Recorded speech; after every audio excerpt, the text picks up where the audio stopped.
But it's really important to recognize what's going on in the big picture of things with Donald Trump naming Antifa as a terrorist organization. When they looked at J6 and things like that, and they say it's Antifa or it's FBI or whatever, logic really doesn't have anything to do with it. When they say Antifa, that's a generalized statement that means basically anything, anybody that's anti-fascism, which is what it stands for, anti-fascism. And that goes back to the beginning of this country. So any fight against that is technically Antifa. And then you have, fast forward, you've got this turd Cheeto von Schitzenpants naming a general ideal as a terrorist organization and says that Antifa was the only violent people in the J6 insurrection. That it was Antifa and the FBI, but yet he pardoned everybody. And Antifa is all the violent rhetoric from the left, and all the Antifa. Everything was generally thrown under an Antifa umbrella.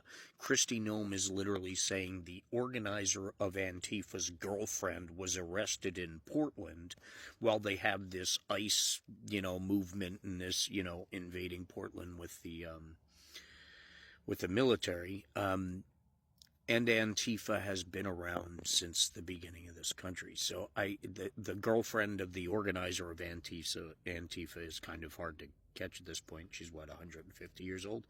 But considering there's no real organization and no real sign-up, no real membership, she actually went into detail about how she's going to use this arrest of the girlfriend of the organizer of Antifa to trace back who's involved in the upper echelons of the organization.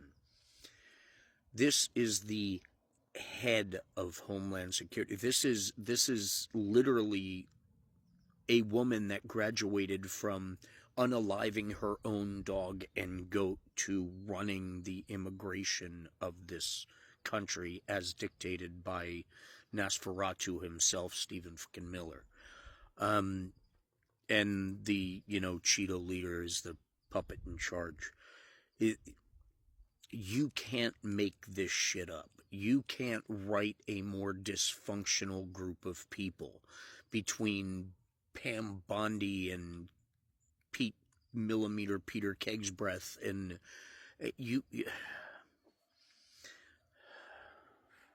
Matt Whitaker, the guy who was the acting attorney general that literally whose qualifications was creating a toilet with a bigger base in the front.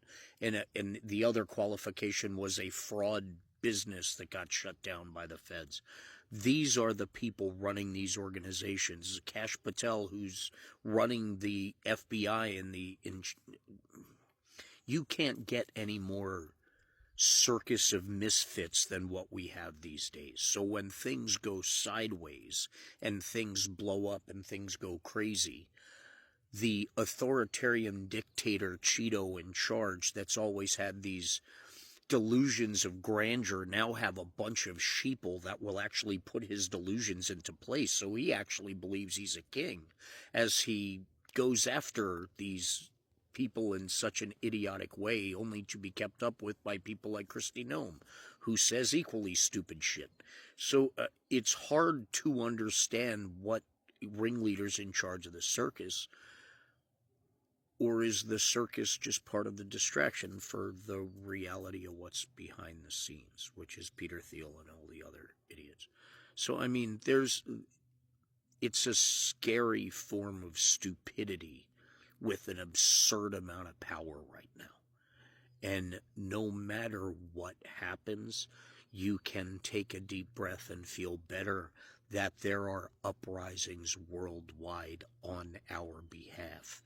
And after people like Trump and Kegsbreath piss people off at a worldwide level, or all the top military brass ever, there are people standing up with the power to make a bigger difference than we do. So stand strong no matter what. Stand shoulder to shoulder and don't ever stop speaking up. Because we got this and we will get the idiots out of power real quick.